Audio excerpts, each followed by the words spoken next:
Lost Ancient Chinese Dynasties. The Chinese are generally theists. From history, they believe that Pangu, the Ancient of Days, or the Almighty God, Shangdi, created the heavens, the earth, and everything that was within. The 5 ancient Chinese dynasties were Tang Chao, Tang Dynasty, Yu Chao, Yu Dynasty, Xia Chao, Xia Dynasty, Shang Chao, Shang Dynasty, and the Zhou Chao, Zhou Dynasty. During the Tang Dynasty, Nuwa, the first woman or Eve, used mud from the ground to make humans after her own sinful image. Later, during the Yu Dynasty, Huangdi, the Yellow Emperor, became the father of all mankind. He had 3 sons, and during his days, the whole earth was flooded. Today, these 2 earliest dynasties were treated as myth and are now mostly forgotten. Documented Chinese history. Ancient historical texts such as the Book of Documents, the Book of the Grand Historian, and the Bamboo Annals mention and describe a Xia dynasty before the Shang dynasty. The Shang ruled in the Yellow River Valley, which is commonly held to be the cradle of Chinese civilization. Where did the Xia originate from? Before 2070 BC. Ancient languages. The Chinese script is not the oldest known script. The Cuneiform Script from about 5,500 years ago was used in Mesopotamia, present-day Iraq and Iran. Cuneiform writing was used for 3,000 years. Over 750,000 clay tablets using the cuneiform characters have been unearthed. Is it possible that the ancient Chinese migrated from Mesopotamia to start the Xia dynasty? The Cuneiform Script is the earliest known form of written expression. Created by the Sumerians in approximately 3000 BC, cuneiform writing began as a system of pictographs. Over time, the pictorial representations became simplified and more abstract. Cuneiforms were inscribed on clay tablets. Confusion of tongues. Therefore its name is called Babel, because there the Lord confused the language of all the earth. And from there the Lord scattered them abroad over the face of all the earth. In 2200 BC, God began to scatter the people to all corners of the earth after he had confused their language at the Tower of Babel.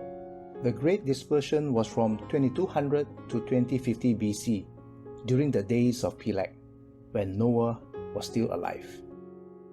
Noah must have taught his descendant the creation history, the fall of Adam and Eve, the history of man, the deluge, the confusion of language at Babel, and most importantly, his Noahic covenant with God.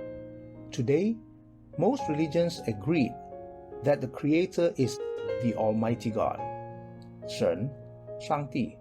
Many devotees of world religions still offer animal sacrifices in their worship rituals. Then Noah built an altar to the Lord, and took of every clean animal and of every clean bird, and offered burnt offerings on the altar. God's covenant with Noah. Number 1, love God, no idolatry. Clean animals for sacrifice. 3, monogamy, no adultery. 4, all animals as food. 5, cannot eat any blood. 6, love man, no killing. Therefore a man shall leave his father and mother, and be joined to his wife, and they shall become one flesh. The Great Dispersion. This chart shows that between 2200 to 2050 BC, during the Great Dispersion, different leaders led different groups of people to move to different parts of the world. To Eber were born 2 sons. The name of one was Peleg, for in his days the earth was divided, and his brother's name was Joktan. During the Great Dispersion, the descendants of Japheth left for Russia, Europe, and the coastlands of the Mediterranean Sea. Descendants of Ham left for Canaan, Egypt, and Africa. Descendants of Shem stayed behind in Mesopotamia. The last recorded descendants of Shem to leave Mesopotamia were Terah and Abraham in 1950s BC. Joktan begot Almodad, Shelef, Hazarmaveth, Jirah, Hadoram, Uzal, Tikla, Obal, Abimael, Sheba, Ophir, Havilah, and Jobab. All these were the sons of Joktan, and their dwelling place was from Mesha as you go toward Sephar, the mountain of the east. Around 2100 BC, Joktan, the younger brother of Peleg, left Mesopotamia with a large convoy of descendants. They went beyond the Himalaya mountains, mountain of the east, and settled down in the Yellow River Basin in China to start the Xia Dynasty in 2070 BC. The Chinese language. The written script in China can only be traced back with certainty to the oracle bones of about 1200 BC.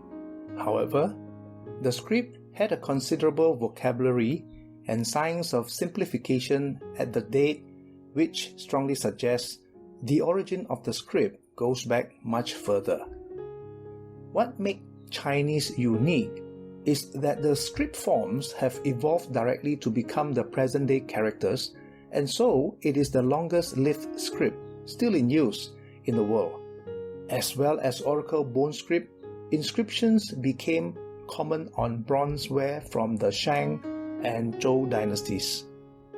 Xiang, Yue, Yang, Xing.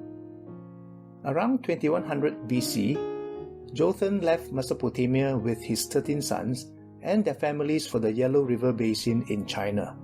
Unfortunately, each family could only understand their own dialect. Example, Cantonese, Kejia, Ke, Jiangsu, Hunan, Jiangxi, Fujian, etc. And with only the Cuneiform Script, pictorial images only for written communication. To keep all these families with different dialects together, Jotham had to create a written language which can be understood by all of them. From these simplified pictograms, they combined them to make new characters that reflect the story of the history of man. Here are some examples.